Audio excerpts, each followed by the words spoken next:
Os destaques da semana entre os julgamentos do plenário do Supremo Tribunal Federal. Você confere sempre aqui na TV Justiça. Plenárias está começando.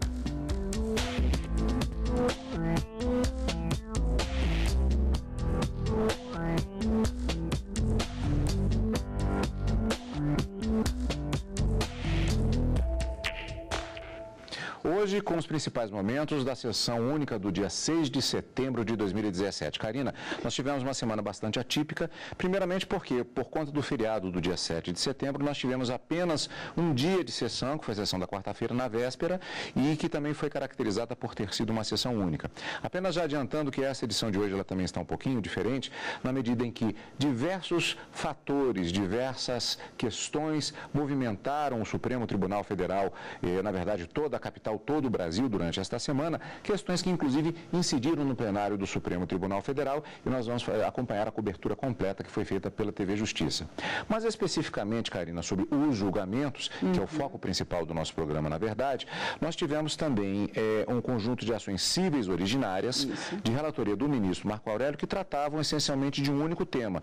E todos os julgamentos foram voltados especificamente para estas 4 ações. Essas 4 ações que, na verdade, embora elas sejam chamadas de ações cíveis originais, porque elas foram propostas diretamente aqui no Supremo, na verdade se tratavam de 4 pedidos feitos por 4 estados, Bahia, Amazonas, Sergipe e Rio Grande do Norte, que buscavam o pedido de indenização em relação à União por ter pago a menor o valor da diferença que deveria ser complementada a partir de um cálculo feito por interpretação tanto da Constituição quanto de uma legislação de 96 e que não teria sido pago efetivamente. Então, os estados buscavam aqui no Supremo Tribunal Federal, daí a matéria chegar aqui na Suprema Corte, para que a União fosse condenada a pagar a diferença desses valores em relação ao Fundef, que é um fundo de desenvolvimento e manutenção do ensino fundamental e também de valorização do magistério. Como eu disse, em 2006 foi promulgada uma emenda à Constituição que substituiu, a partir de 2007, o Fundef por um outro fundo chamado Fundeb. Então, tratavam-se de ações com pedidos de indenização em relação à União, de valores pretéritos que os estados já teriam gasto, mas que, na verdade, quem deveria pagar a conta no total seria a União. Todas as 4 ações da relatoria do ministro Marco Aurélio, como você disse, e o julgamento foi concluído. Mais uma sessão no plenário do Supremo Tribunal Federal, monotemática, como você sempre diz, inclusive no direto do plenário, né, Cadu? Mas um tema que foi iniciado, o ministro Marco Aurélio acabou tendo o voto não seguido pela maioria. Ele, o ministro Luiz Fux, entendiam que a União tinha, sim, interpretado e calculado a forma de pagamento de forma correta, mas a maioria dos ministros, seguindo o voto divergente do ministro Edson Fachin, acabaram concluindo de forma contrária, julgando procedentes as ações para que a União fosse efetivamente condenada a pagar a diferença do valor da complementação do Fundef. A gente vai falar um pouquinho mais, principalmente o voto do ministro Luiz Roberto Barroso, bastante claro para se saber efetivamente como é que deveria ser feito esse cálculo no entendimento da maioria que se formou na sessão plenária desta quarta-feira. É o que nós vamos ver daqui a pouquinho, Karina, exatamente na cobertura desse julgamento, mas como já dissemos, a semana foi movimentada na Suprema Corte. Temas externos acabaram incidindo diretamente no plenário do Supremo Tribunal Federal. Para entendermos por quê, nós vamos ver a cobertura a partir de agora. A presidente do Supremo Tribunal Federal, ministra Carmen Lúcia, enviou ofício à Procuradoria-Geral da República e também para a Polícia Federal, pedindo apuração dos diálogos em que o STF foi mencionado nas gravações de executivos da JBS reveladas durante a semana pela Procuradoria-Geral da República. Na nota enviada à Procuradoria-Geral da República, a presidente do STF, ministra Carmen Lúcia, se refere aos trechos do áudio gravado pelo empresário da JBS que indicam omissão dolosa e crimes praticados por colaboradores, terceiros e outras autoridades e que citam, inclusive, o Supremo Tribunal Federal. A ministra Carmen Lúcia exige investigação imediata para esclarecer as declarações feitas irresponsavelmente contra representantes do Judiciário. No ofício encaminhado à Polícia Federal, a ministra também exige uma investigação rápida para sanar qualquer dúvida em relação aos membros do Supremo. A presidente do Supremo Tribunal Federal, ministra Carmen Lúcia, se manifestou oficialmente sobre a divulgação de novas revelações dos áudios dos executivos da JBS referentes ao Supremo Tribunal Federal. o Procurador-Geral da República veio a público relatar fatos que ele considerou gravíssimos e que envolveriam este Supremo Tribunal Federal e seus integrantes. Agride-se de maneira inédita na história do país a dignidade institucional deste Supremo Tribunal e a honorabilidade de seus integrantes. Impõe-se, pois, com transparência absoluta, urgência, prioridade e presteza, a apuração clara, profunda e definitiva das alegações em respeito ao direito dos cidadãos brasileiros a um judiciário honrado. Enviei ao Diretor-Geral da Polícia Federal e ao Procurador-Geral da República ofícios exigindo a investigação imediata, com definição de datas para início e conclusão dos trabalhos a serem apresentados com absoluta clareza a este Supremo Tribunal e à sociedade brasileira, a fim de que não fique qualquer sombra de dúvida sobre a dignidade deste Supremo Tribunal Federal e a honorabilidade de seus integrantes. O tema chegou ao plenário do STF. Logo no início da sessão plenária desta quarta-feira, o ministro Celso de Mello, decano da Corte, pediu a palavra antes mesmo dos julgamentos do dia. Ele abordou o pedido de investigação feito pela ministra Carmen Lúcia, presidente do STF, ao tomar conhecimento das menções a ministros da Corte em gravações de Joés de Batista. O decano defendeu as medidas adotadas pela presidente do Supremo Tribunal Federal e a investigação do que ele chamou de graves insinuações. Vamos rever a fala do decano da Corte na íntegra. Senhora Presidente, senhores ministros, este é um momento propício para destacar a correta posição que Vossa Excelência adotou a respeito de fato notório e gravíssimo, relatado pelo senhor Procurador-Geral da República, objeto de ampla divulgação pelos meios de comunicação social, fato esse concernente a esta Corte Suprema e a seus ministros.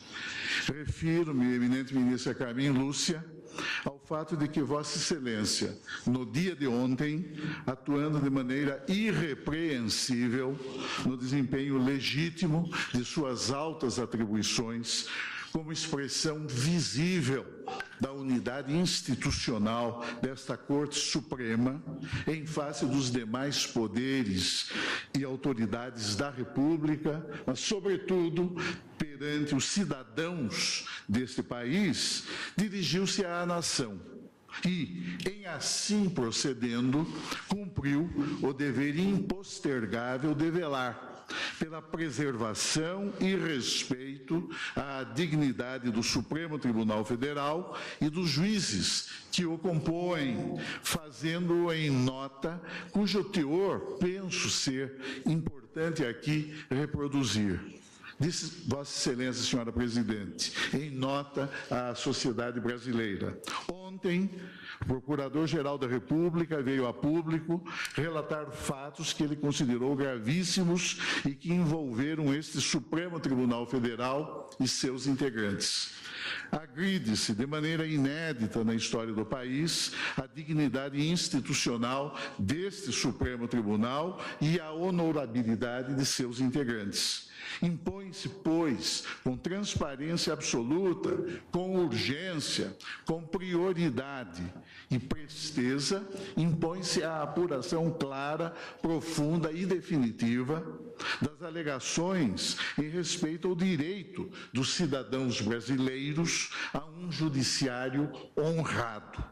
Enviei agora, salientou Vossa Excelência, ao Diretor-Geral da Polícia Federal e ao Procurador-Geral da República, ofícios exigindo a investigação imediata, com definição de datas para início e conclusão dos trabalhos a serem apresentados com absoluta clareza a este Supremo Tribunal Federal e à sociedade brasileira, a fim de que não fique qualquer sombra de dúvida sobre a dignidade deste Supremo Tribunal Federal e a honorabilidade de seus integrantes. Fecha aspas. Estou certo, senhora Presidente, estou certo de que foram providenciais e inteiramente adequadas as medidas que Vossa Excelência adotou ao solicitar, com estrito respeito respeito ao que dispõe a nossa legislação, plena e integral apuração dos fatos gravíssimos mencionados pelo senhor Procurador-Geral da República, referentes a esta Corte e aos ministros que a integram, sobre quem não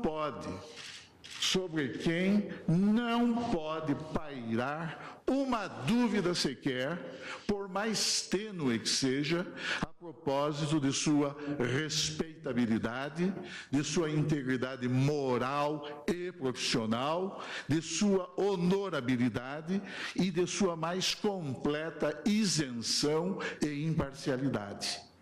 A necessidade de apuração dos fatos em causa traduz uma exigência não só de ordem jurídica, mas, sobretudo, de caráter ético. Eis que as graves insinuações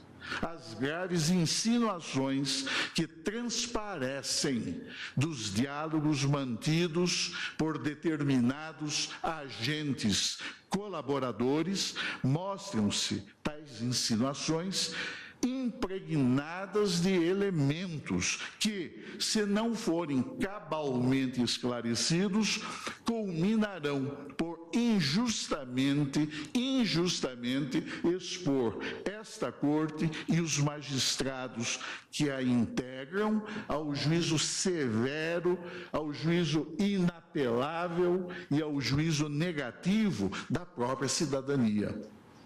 Daí a exigência, senhora presidente e senhores ministros, daí a exigência de transparência, e de transparência absoluta na investigação em torno da realidade daquelas afirmações. E cito Vossa Excelência, em respeito ao direito dos cidadãos brasileiros a um judiciário honrado. Como Vossa Excelência bem enfatizou em sua nota dirigida ao país, o que permite relembrar, nesse mesmo sentido, a preocupação sempre externada por esta Corte em diversas ocasiões, quando proclamou com absoluta certeza moral que os cidadãos desta República têm o direito de exigir que o Estado seja dirigido por administradores íntegros, por legisladores probos e por juízes incorruptíveis, pois, afinal, como se costuma destacar, o direito ao governo honesto constitui prerrogativa insuprimível da cidadania.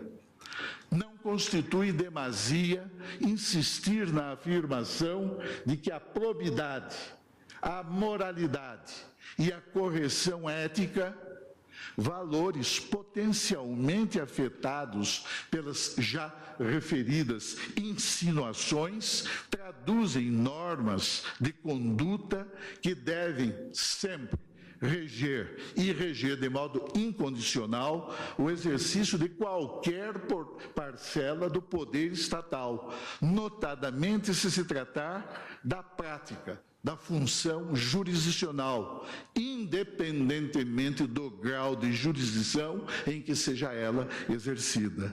É por isso, senhora ministra Carmen Lúcia, é por isso que se impõe repelir qualquer pretensão ou mesmo ensaio de tratamento sigiloso da investigação em torno dessa delicadíssima matéria trazida a lume pelo senhor Procurador-Geral da República, pois, em tema tão sensível como esse, somente a visibilidade plena poderá legitimar aos olhos dos cidadãos desta República as conclusões da apuração reclamada, cuja eficácia certamente será maior se da tarefa investigatória incumbirem-se em atuação harmoniosa e convergente essas duas importantíssimas instituições da República, que são o Ministério Público Federal e a Polícia Federal. Ao concluir as considerações que venho de fazer, senhora presidente, quero registrar a minha confiança, quero registrar o meu respeito pela pronta e firme iniciativa de Vossa Excelência em relação às providências cuja adoção impunha-se como medida de imperiosa necessidade, seja em face da comunidade jurídica, seja, sobretudo, em face e em respeito aos cidadãos desta República. Não foi a única manifestação no plenário, nós vamos ver no próximo bloco. E veja também como foi a sessão de julgamentos desta quarta-feira no plenário do Supremo Tribunal Federal.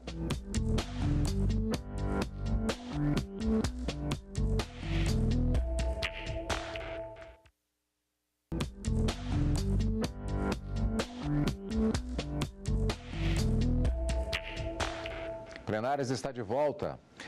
No bloco anterior, vimos a repercussão dos áudios divulgados pela Procuradoria-Geral da República e cujo sigilo foi quebrado pelo ministro Edson Fachin, nos quais, entre outros diálogos, a Suprema Corte foi citada. O decano da Corte, ministro Celso de Mello, na sessão plenária da quarta, mencionou o tema e defendeu as medidas adotadas pela ministra Carmen Lúcia já na terça-feira. Na mesma sessão da quarta, o ministro Luiz Fux falou em prisão dos delatores. O ministro disse que eles enganaram o Ministério Público e ofenderam a Justiça.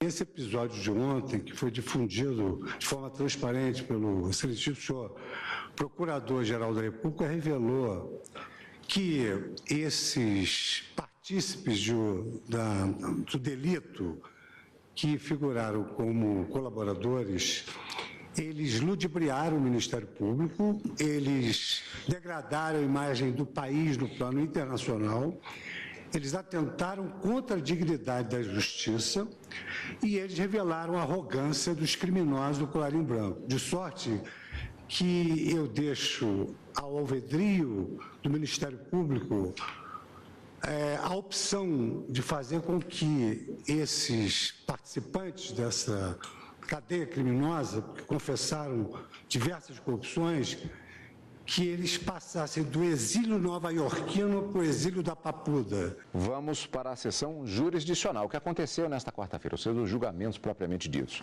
Portanto, nesta sessão da quarta, o Supremo Tribunal Federal decidiu que a União deve ressarcir estados por erro em valores repassados para a manutenção do ensino fundamental e qualificação dos professores. Karina, portanto, trata-se do cálculo do pagamento do Fundef que estava em jogo nestas ações que foram julgadas na quarta-feira. Exatamente. Era a conta aritmética, o modo de se calcular que estava sendo colocado em discussão no plenário para saber se a União teria interpretado a legislação de 96 junto com o que determina a Constituição de forma correta ou se estaria equivocado esse modo de cálculo feito pela União. E foi justamente nesse ponto em que os ministros se manifestaram, ficando vencido apenas o ministro Marco Aurélio e Luiz Fux, que entendiam que a interpretação da União estava correta e que não haveria qualquer valor a ser repassado, mas que a maioria que se formou entendia que havia sim uma diferença que deveria ser complementada pela União.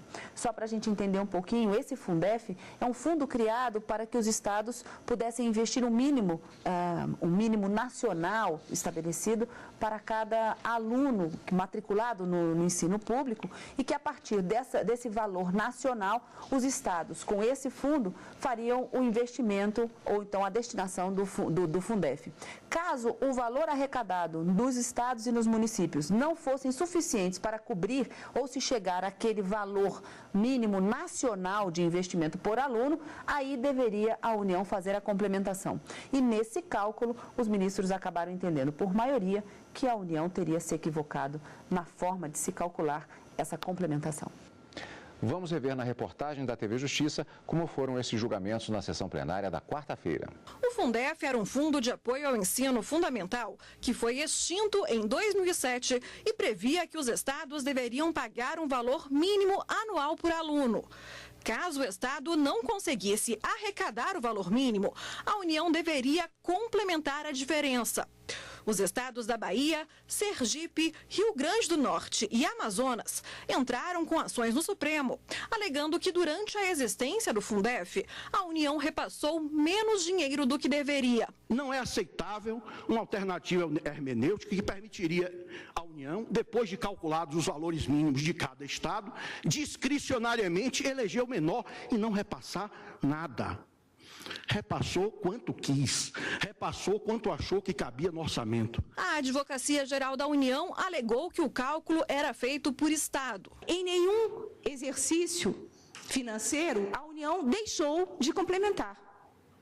E complementou dentro das balizas legais. Não se teve aí a intenção de burlar de forma alguma a metodologia de cálculo, inclusive destacada na nota técnica da Secretaria do Tesouro Nacional, que foi acostada aos autos, a nota técnica 01 de 2005, explica exatamente esses cálculos, relaciona todos os valores mínimos adotados ao longo desse período, 97 a 2006. A maioria dos ministros entendeu que o valor a ser pago pela União deveria ter levado em conta a média nacional por aluno.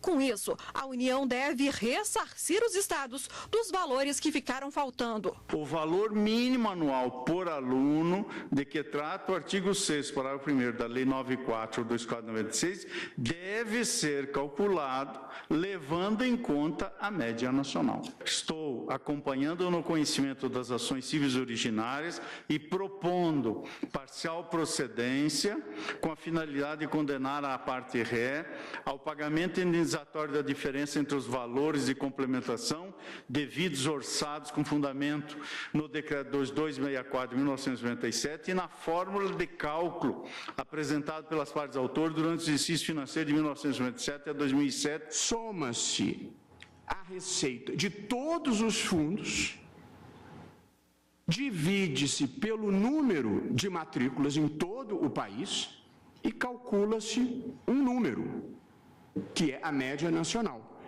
E, naqueles estados e municípios em que esta média não tenha sido atingida, a União deve complementar. Acho, presidente, que este é o sentido inequívoco da Constituição e da legislação aplicável, de modo que eu, nesse particular, vou pedir todas as vênias ao eminente relator para me filiar à divergência. E penso que adicionando alguns argumentos que considero relevantes. Se nós mudássemos a interpretação do modo de cálculo do Fundef, nós criaríamos a seguinte e contraditória situação. Para todos os municípios, por força de decisão do Superior Tribunal de Justiça, utiliza-se um critério, o da média nacional. E para os estados, se utiliza um critério diverso, o que, a meu ver, violaria o artigo 19, inciso 3º da Constituição, que impede a desequiparação entre entidades estatais. Portanto, se nós, em ação civil originária, decidirmos diversamente, nós criaremos uma dualidade de regimes. Um regime valerá para os municípios todos, 5.000 e tal, e outro regime valerá para os estados da federação, 27. Portanto, também por esta razão, presidente, que é complementar, quer dizer, eu acho que a interpretação feita pelo Superior Tribunal de Justiça está correta. E, além disso, acho que, como regra, a interpretação que o Superior Tribunal de Justiça deu ao direito federal é a que deve prevalecer. Tenho que, pela natureza deste fundo estabelecido, que é exatamente para se fazer a redistribuição, o seu caráter distributivo, e se determinar que haja em todos os estados e no Distrito Federal esta equalização que se faz com a União estabelecendo o critério, segundo foi interpretado aqui, julgar parcialmente procedente o pedido formulado na ação civil 648 do município da Bahia, por entender, como também já foi afirmado, que não seria o caso de se reconhecer pagamento devido por a título de indenização, até porque neste caso haveria um duplo pagamento. E o gasto feito pelo Estado, neste caso, já será devidamente compensado pelo reconhecimento do fundamento do pedido e, portanto, da procedência do que nele se contém. Os ministros ainda frisaram que o valor que a União irá repassar à Bahia, Amazonas, Sergipe e Rio Grande do Norte deverá ser usado exclusivamente na educação. Esta foi a semana no plenário do Supremo Tribunal Federal, uma única sessão por conta do feriado de 7 de setembro. Na próxima, as sessões voltam ao normal, as atividades, portanto, aqui no STF. Quarta e quinta é dia de plenário e dia de direto do plenário, que você acompanha ao vivo a partir das 14 horas e o nosso encontro final de semana com plenárias. Obrigado pela companhia, como sempre. E continue conosco na TV Justiça.